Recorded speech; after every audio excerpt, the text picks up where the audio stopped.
क्या आपको पता है कि इतिहास में एक ऐसा महीना भी था जहां पर 2 तारीख के बाद सीधी 14 तारीख आई थी? और क्या हो अगर एक एयर बलून को माइक्रोवेव ओवन के अंदर रखा जाता है? साथ ही साथ दोस्तों, आज आप इस पूरी दुनिया को एक पिजन की आंखों से देखने वाले हैं। ऐसी दिमाग को चकरा देने वाले रैंडम एंड इंटरेस्टिंग फैक्ट्स को जानने के लिए ट्रिमेंडस फैक्ट सीरीज का एपिसोड लास्ट तक जरूर देखिएगा। Fact number 15। दोस्तों, इस वीडियो क्लिप को देखिए जहां पर जैसे इस लेडी के द्वारा एक जार के ऊपर लिड लगाकर उसको उल्टा किया जाता है तो वो लिड जार से कुछ इस तरीके से चिपक जाता है। सिर्फ इतना ही नहीं, बल्कि जैसे ये लेडी उस लिड को भी हटाती है, फिर भी जार में मौजूद पानी किसी जादू की तरह जार में ही चिपका रहता है। लेकिन आखिर ये जादू कैसे हो रहा है? असल में दोस्तों, जब भी किसी भी जार के अंदर पानी को भरा जाता है तो उस समय जार में 2 चीजें मौजूद होती हैं, पहला वाटर और दूसरी एयर। अब दोस्तों, जैसे किसी भी जार के मुंह को टाइट लिड से बंद करके उसको उल्टा किया जाता है तो पानी नीचे से जार के मुंह की तरफ शिफ्ट होता है and on the other hand air jar के बॉटम की तरफ शिफ्ट होती है, जिसकी वजह से जार के अंदर का प्रेशर स्लाइटली कम हो जाता है और यहीं से ही शुरू होता है सारा गेम। असल में दोस्तों, जैसे किसी भी जार के अंदर का प्रेशर एटमॉस्फेरिक प्रेशर से कम होता है तो एटमॉस्फेरिक एयर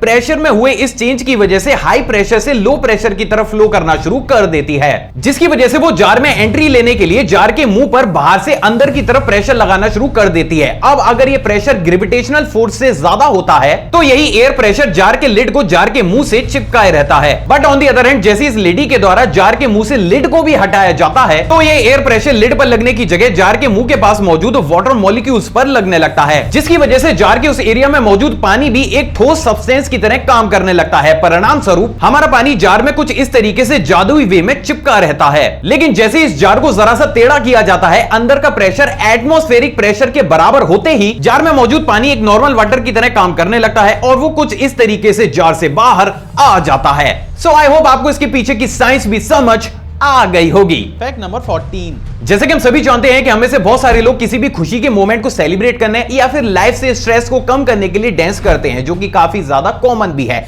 लेकिन क्या आपने कभी किसी बर्ड को बेहद ही फास्ट मोशन में डांस करते हुए देखा है?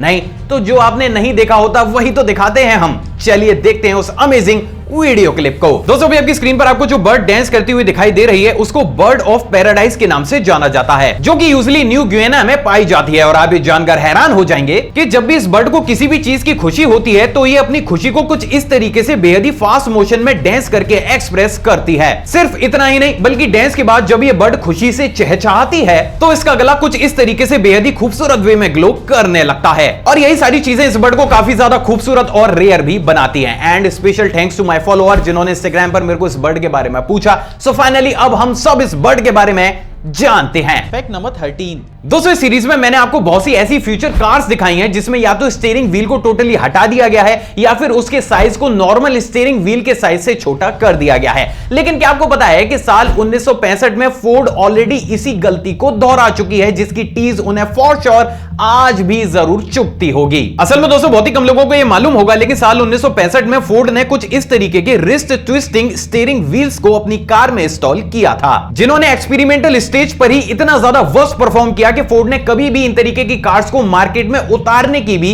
नहीं सोची। और यही वो कारण था जिसकी वजह से ये वीडियो क्लिप ऐसी चुनिंदा वीडियो क्लिप्स में से एक वीडियो क्लिप बनी जिसमें इतिहास की इस अजीबोगरीब घटना को रिकॉर्ड किया गया था। तो इन फ्यूचर जब लोगों के हाथ में दोबारा से ही छोटे स्टीयरिंग व्हील आएंगे तो ये चीज देखने में अपने आप में काफी ज्यादा इंटरेस्टिंग जरूर होगी। Fact number 12। क्या आपको पता है कि जब भी कोई भी गोरिल्ला किसी भी खतरे को भांपता है तो वो अपने एनिमीज के सामने खुद को ज्यादा स्ट्रॉन्ग साबित करने के लिए अपनी चेस्ट को हवा भर के अपनी बॉडी साइज से ऑलमोस्ट 33% तक इंक्रीज कर लेता है। लेकिन क्या आपको पता है कि इस दुनिया में एक ऐसा फ्रॉग भी मौजूद है जो इसी काम को गोरिल्ला से भी काफी ज्यादा बेहतर तरीके से कर सकता है। दोस्तों, अभी आपकी स्क्रीन पर आपको जो फ्रॉग दिख रहा है उसको रेड टोमेटो फ्रॉग के नाम से जाना जाता है। और आप ये जानकर हैरान हो जाएंगे दोस्तों कि इसकी बॉडी मसल्स कुछ इस तरीके से ग्रो करती हैं कि जैसे इस फ्रॉग को अपने आसपास कोई भी खतरा महसूस होता है तो ये अपनी चेस्ट साइज को 75% तक इंक्रीज कर लेता है, जिसकी वजह से इसके आसपास मौजूद इसका एनिमी तुरंत ही इसको देखकर घबरा जाता है। बावजूद इसके भी अगर इसका एनिमी इस पर अटैक करता है तो ये अपनी स्किन से एक बेहद ही स्टिकी ट्रांसपेरेंट लिक्विड को रिलीज करता है, जो अपने आप में इतना ज्यादा जहरीला होता है कि इंसेक्ट तो छोड़ ही दीजिए, अगर गलती से हम इंसानों ने भी उसकी जरा सी मात्रा को अपने मुंह में रख लिया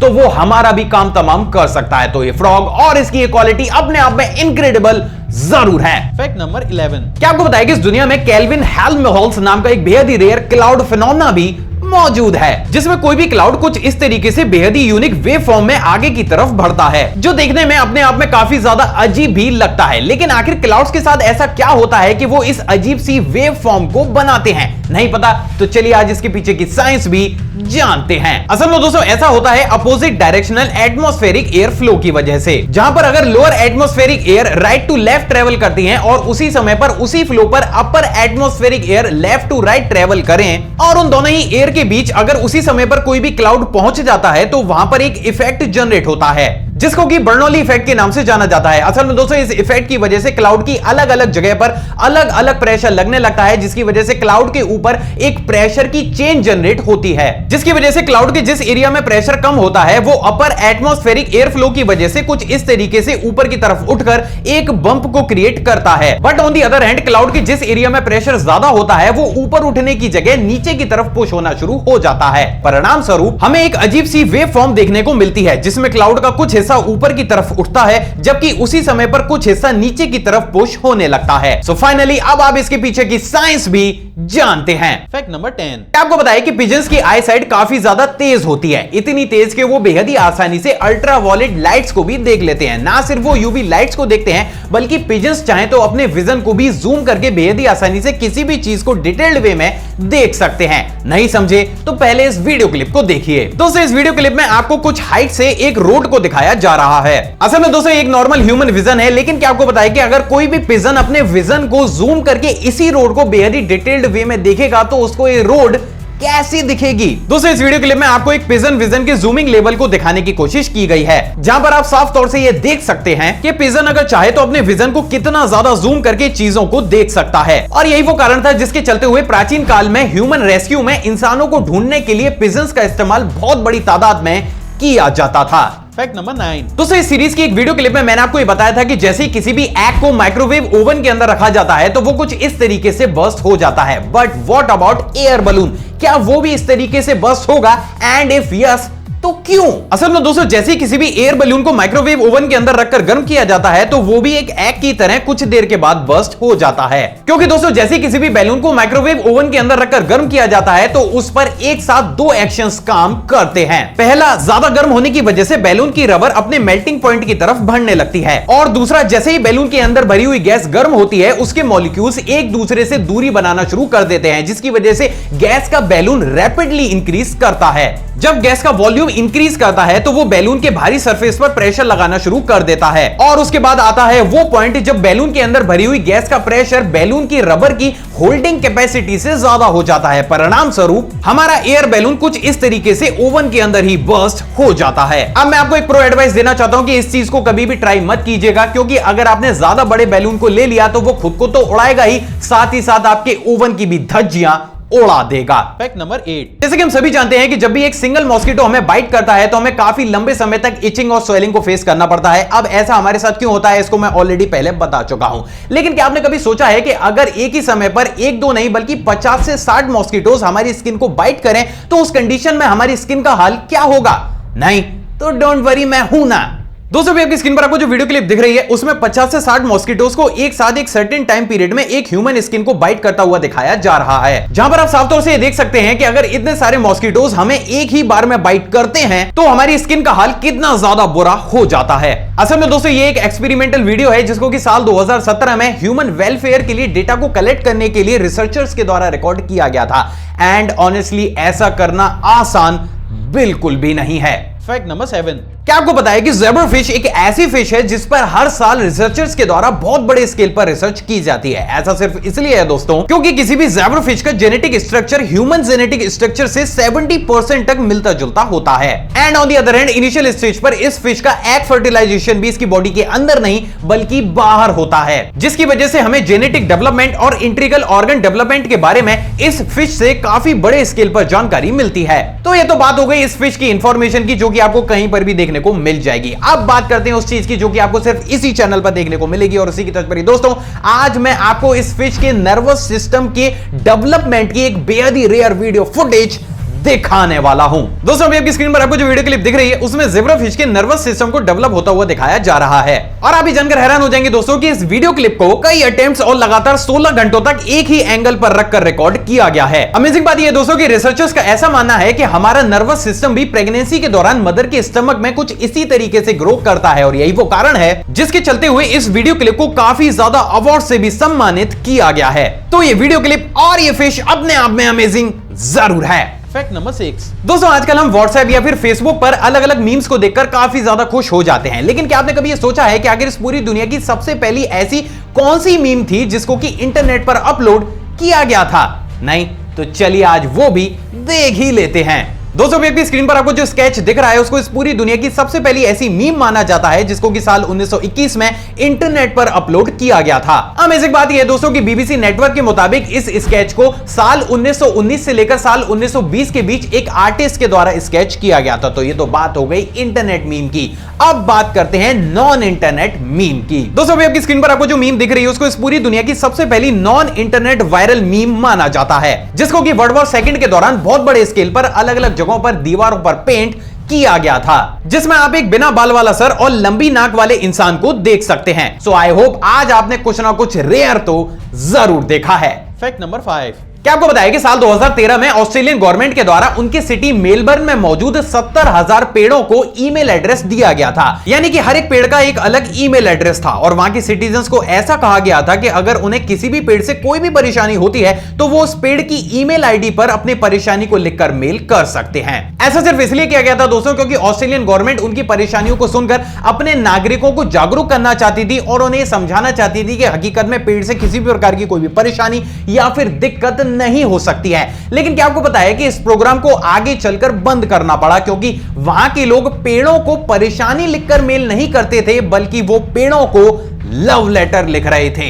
जी हां, सुनने में काफी ज्यादा अजीब है लेकिन ये सच है। दोस्तों अभी आपकी स्क्रीन पर आपको जो लव लेटर्स या फिर लव ईमेल्स दिख रही हैं वो ऑस्ट्रेलियन सिटीजन्स की पेड़ों को लिखी गई ईमेल्स हैं, जहां पर आप साफ तौर से ये देख सकते हैं कि ऑस्ट्रेलियंस किस कदर पेड़ों के प्यार में पड़ गए थे और यही वो रीजन था जिसके चलते हुए आगे चलकर इस प्रोग्राम को बंद करना पड़ा। Fact number 4। क्या आपको बताया कि इस दुनिया में नोमोफोबिया नाम का एक बेहद ही रेयर साइकोलॉजिकल डिसऑर्डर भी मौजूद है जिसमें सस्पेक्ट अपने फोन के बिना रह ही नहीं सकता। असल में दोस्तों साइकोलॉजिकल डिसऑर्डर के चलते हुए अगर सस्पेक्ट से उसका फोन कुछ देर के लिए दूर कर दिया जाए तो उसको बेचैनी, घबराहट और यहां तक कि सांस लेने में भी तकलीफ होने लगती है। ऐसा सिर्फ इसलिए होता है दोस्तों क्योंकि इस कंडीशन में हमारा ब्रेन फोन का इतना ज्यादा आदी हो जाता है कि वो उसको हमारे सर्वाइवल की एक एसेंशियल चीज मानने लगता है और जब हमसे हमारे फोन को दूर किया जाता है तो हमारे ब्रेन को कुछ ऐसा लगता है कि मानो वो उस डिवाइस के बिना ज्यादा लंबे समय तक सर्वाइव कर ही नहीं पाएगा, जिसकी वजह से वो हमारे बॉडी के सर्वाइवल मैकेनिज्म को ट्रिगर कर देता है। परिणाम स्वरूप हमें घबराहट और सांस लेने में तकलीफ होने लगती है। और जैसा कि मैं हर बार कहता हूं वही चीज इस डिसऑर्डर पर भी अप्लाई होती है और वो ये है दोस्तों कि इस चीज का आज तक मेडिकल साइंस पर कोई भी इलाज मौजूद नहीं है। Fact number 3। हम अक्सर किसी भी इंसान को तुरंत ही खुश करने के लिए उसको गुदगुदी कर दिया करते हैं, लेकिन क्या आपको पता है कि इतिहास में इसी काम को सजा के तौर पर किया जाता था। असल में दोस्तों ये दौर था 206 से लेकर 220 एडी तक का, जब चाइना में किसी भी इंसान को सजा देने या फिर उससे सच्चाई उगलवाने के लिए उसके हाथ पैरों को मोटी जंजीरों से बांधकर उसको काफी तेज तेज गुदगुदी की जाती थी, जिसको कि चाइनीज टिकलिंग टॉर्चर के नाम से जाना जाता था। असल में दोस्तों ये चाइनीज का एक बेहद ही स्मार्ट मूव था क्योंकि इस कंडीशन में किसी भी इंसान के शरीर के ऊपर कोई भी चोट का निशान नहीं दिखता था, but on the other hand उसको मेंटल लेवल पर इतनी ज्यादा परेशानी होती थी कि वो कुछ ही देर में सच को बता दिया करता था। हालांकि आगे चलकर इस प्रोसेस को इसलिए बंद करना पड़ा क्योंकि ये चीज मेंटल लेवल पर लोगों को इतना ज्यादा परेशान करती थी कि कैदियों की सिर्फ गुदगुदी करने की वजह से अक्सर देहांत हो जाया करता था और यही वो चीज थी जिसकी वजह से इस प्रोसेस को काफी ज्यादा सिंपल लेकिन डेंजरस माना जाता था। अब ऑनेस्टली कमेंट करके जरूर बताइएगा कि किन किन लोगों को गुदगुदी होती ही नहीं है। Fact number 2। दोस्तों ये वाला फैक्ट करंट अफेयर की टच पर है। क्या आपको पता है कि अभी हाल ही में नासा के द्वारा मार्स यानी कि मंगल ग्रह की सतह के नीचे 3 झीलों की खोज की गई है। अमेजिंग बात यह है दोस्तों कि इन झीलों में पानी तरल अवस्था में मौजूद है, जिसे ये कयास लगाए जा रहे हैं कि मे भी मंगल ग्रह पर जीवन भी मौजूद हो सकता है। Fact number 1। दोस्तों अगर मैं आपसे पूछूं कि महीने में 2 तारीख के बाद कौन सी तारीख आती है तो ऑफ कोर्स आप सभी लोग बोलेंगे 3। लेकिन क्या आपको बताया कि इतिहास में एक ऐसा महीना भी रह चुका है जहां पर 2 तारीख के बाद सीधी 14 तारीख आई थी। लेकिन आखिर ऐसा क्यों हुआ था? असल में दोस्तों इस चीज को जानने से पहले हमें यह जानना होगा कि प्रेजेंट डेट में ऑलमोस्ट सभी कंट्रीज में जिस कैलेंडर का इस्तेमाल किया जाता है उसको किसके द्वारा और क्यों इन्वेंट किया गया था। असल में दोस्तों प्रेजेंट डेट में इस्तेमाल होने वाले कैलेंडर को ग्रिगोरियन कैलेंडर के नाम से जाना जाता है, जिसको कि ग्रिगोरियन 13th ने साल 1582 में बनाकर तैयार किया था। अमेजिंग बात यह है दोस्तों कि इस कैलेंडर के इन्वेंशन से पहले जिस कैलेंडर का इस्तेमाल किया जाता था उसको जूलियन कैलेंडर के नाम से जाना जाता था, जिसमें एक साल 365 दिन और 6 घंटों का माना जाता है। लेकिन दोस्तों बात अगर हकीकत की जाए तो हकीकत में एक साल 365 दिन 5 घंटे और 49 मिनट्स का होता है, यानी कि जूलियन कैलेंडर के हिसाब से 11 मिनट छोटा, और यहीं से ही शुरू होता है दिनों के गायब होने का खेल। असल में दोस्तों ये 11 मिनट का अंदर काफी लंबे समय के बाद तिथियों और त्योहारों में गड़बड़ी पैदा कर दिया करता था, जिसके समाधान के लिए साल 1582 में पोप ग्रिगोरियन के द्वारा एक नया कैलेंडर बनाया गया। और दोस्तों यहीं से ही क्रिएट हुआ एक काफी बड़ा कंफ्यूजन, जहां पर दोस्तों बहुत सारी कंट्रीज इस नए कैलेंडर यानी कि ग्रिगोरियन कैलेंडर के हिसाब से अपने देश में तारीखों को मनाया करते थे। But on the other hand बहुत सारी कंट्रीज ऐसे भी थे जो अभी भी पुराने ही जूलियन कैलेंडर के हिसाब से अपने देश में तारीख को एडजस्ट करते थे, जिसकी वजह से दोस्तों बहुत से कंट्रीज में बिल्कुल ही अलग डेट हुआ करती थी, जबकि ऑन दी अदर हैंड उसी समय पर दूसरे कंट्रीज में काफी ज्यादा अलग डेट हुआ करती थी, जिसकी वजह से इंटरनेशनल बिजनेस करने में काफी ज्यादा परेशानियां क्रिएट होने लगी। और जब ये कंफ्यूजन काफी बड़े स्केल पर क्रिएट होने लगा तो इसी कंफ्यूजन को दूर करने के लिए सितंबर 1752 में इंग्लैंड के किंग ने यह घोषणा की कि अब से वो भी जूलियन कैलेंडर की जगह पर नए ग्रिगोरियन कैलेंडर को ही आधार मानकर बिजनेस करेंगे। लेकिन दोस्तों अमेजिंग बात यह थी कि उस समय पर दोनों ही कैलेंडर्स में 11 दिनों का फर्क था, जहां पर जूलियन कैलेंडर में 3 सितंबर था, तो वहीं ऑन दी अदर हैंड नए ग्रिगोरियन कैलेंडर में उसी दिन 14 सितंबर था। और यही वो कारण था जिसके चलते हुए उस महीने से 11 दिनों को हटाया गया। और ये इतिहास की अभी तक की सबसे ज्यादा अजीबोगरीब घटनाओं में से भी एक घटना मानी जाती है, जहां पर साल 1752 के सितंबर के महीने में सिर्फ और सिर्फ 19 दिन ही मौजूद थे। आई होप दोस्तों आज की वीडियो आपको नॉलेजेबल लगी होगी। अगर आपको ये वीडियो पसंद आई तो इस वीडियो को दिल खोलकर लाइक शेयर और कमेंट जरूर कीजिएगा। आप चाहें तो मुझे इंस्टाग्राम पर भी फॉलो कर सकते हैं, वहां भी मैं शॉर्ट फैक्ट्स और बैक सीन मोमेंट्स को टाइम टू टाइम शेयर करता रहता हूं, जिसका लिंक आपको स्क्रीन पर या फिर डिस्क्रिप्शन बॉक्स में मिल जाएगा। एक और फ्रेश कमाल वीडियो में आप सभी से दोबारा मुलाकात होगी दोस्तों। जय हिंद।